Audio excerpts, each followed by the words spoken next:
Hi there, Arthur here again. So I'm going to be talking about the Toyota Succeed, and yeah, how do I come to make the Toyota Succeed video? Well, December 2022, I happened to be fortunate enough to help a lady go and buy a Toyota Succeed. Well, she was mixed between Probox and Succeed. Initially, she wanted to buy a Toyota Probox, but then looking at this lady, then I told her the option of buying a Toyota Succeed or a Toyota Probox. Of course, the Succeed is much more comfortable for your people. It will be much comfortable. So initially, she wanted to buy one that was around 25, between 20, okay, starting 25 and going below. And then, just like what I do, I went to the bond because her budget was a little high. So I went to bonds around asking my friends there, emotoka mugenda gituguza sente meka bwe tujjanga tuzogula wano mu bondi zammwe. So I realized that a new Probox would range between 31 to 35 depending on the condition you get. So I told my person, my people, that you know what, buying a used Probox at 20 million wouldn't make sense to me if I'm going to be your advisor. Why don't we just go to the bond and see? But she said, okay, I prefer to save money at all. I said, good. Then we went to the Enkadezora and together with my mechanic, we decided that, okay, the best thing would be for us to take her to the board to look at the new ones as well. So we went, and surprisingly, the first Succeed we looked at was better than all the others. It had better features than even the ones that I had seen in the bonds when I had gone alone. And then we settled with that one. We bought it at, I think, was it 31.5? The Indian just had wanted 32 million. But then we brought up things like dents, bichi, and we bargained. No, you guys go and fix those dents. So we bought the Succeed, and as you can see it now, it was a good one. It had very nice sport rims, very nice interior. It's actually comfortable contrary to what people believe. The Succeed is not like the Probox, although let me try and give you some facts here. So the Toyota Succeed is part of the Toyota Probox line of vehicles. You see how Toyota in Japan creates Toyota Corolla, Toyota Corona, you get it? It creates that line of vehicles. You see how we have so many Corollas? Yes, so it created a lot of Probox vehicles. Okay, it created the vans, it had the sedans, it had those small ones that look like Vitz. Of course, we don't have them in the Ugandan market, but it created them. And then along the way, they decided to also create the Toyota Succeed. I think in a way they were creating it to refine the seating comfort, because when you sit in a Toyota Probox, the back seat is actually a bench. Simuto, karika bench. So, Probox, when you sit in the back seat, you're seated in a bench. But in the Toyota Succeed, it's actually a seat, very comfortable. Again, so the Toyota Succeed looks more exotic in the interior. It has better seats. Basically, it looks much better. Even on the body is much sexier. You get. So I think that's why they made the Succeed. But also the Succeed is a Probox in a way. Toyota Corolla, the Rumion is a Corolla, but it doesn't look like the normal Corollas that we know. You get. But it's also a Corolla. The Toyota Spacio is also a Corolla. You get. The Fielder is also a Corolla, but they are very different cars. I don't know if you get what I'm saying. You'll find that even the Baji Tabatia, this Alphard is also a Corolla, but they are different. They have reasons what they make. Now, the Toyota Succeed was first made in 2002, okay? 2002, and then it was last made in 2013. So let no one lie to you that they have a Toyota Succeed of 2015. The Probox, of course, went on being produced 2014, 2015, but the Toyota Succeed was last produced in 2013. Now, let's understand this.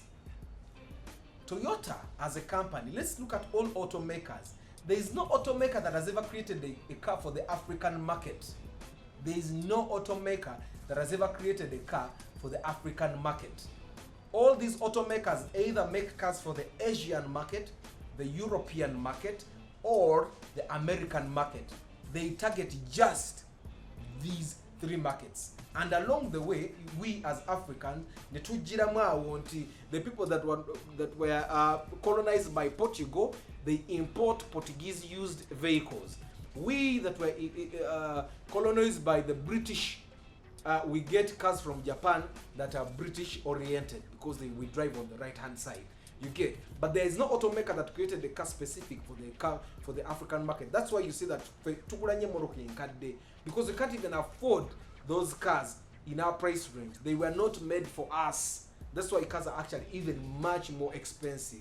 So even Toyota majorly makes cars for the Asian market, but then they have divisions in Europe, they have divisions in America, and I think they have a division in South Africa currently as I speak. You get, but that's why you find that it's very hard to buy a new car here in Uganda. So that's one thing that I wanted you to understand. Also, I need you to understand that even the importers of cars in Uganda here, when they're importing their cars, tebaleta motoka nti they bring the top quality, baletamu quality ezenjawulo okitegeera. So you'll find that osobola okugula emmotoka olinga yagiguze $3.5 million. For you go and buy it at 29 and you think you got a bargain. You probably bought a poor class of vehicle. They have those poor classes.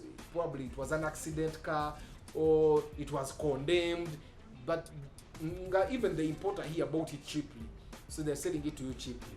That's why you'll find that someone buys a Toyota Rush at 45 million, then you find someone buying it at 48, then you find someone buying it at 35. It varies in quality. That's one thing you need to understand. Anyway, December 2022, we went with this lady and bought that Toyota Succeed, and she was happy. She got to drive it. We took it to her. We did delivery for her after doing all the necessary work, because even a bond car is not totally new.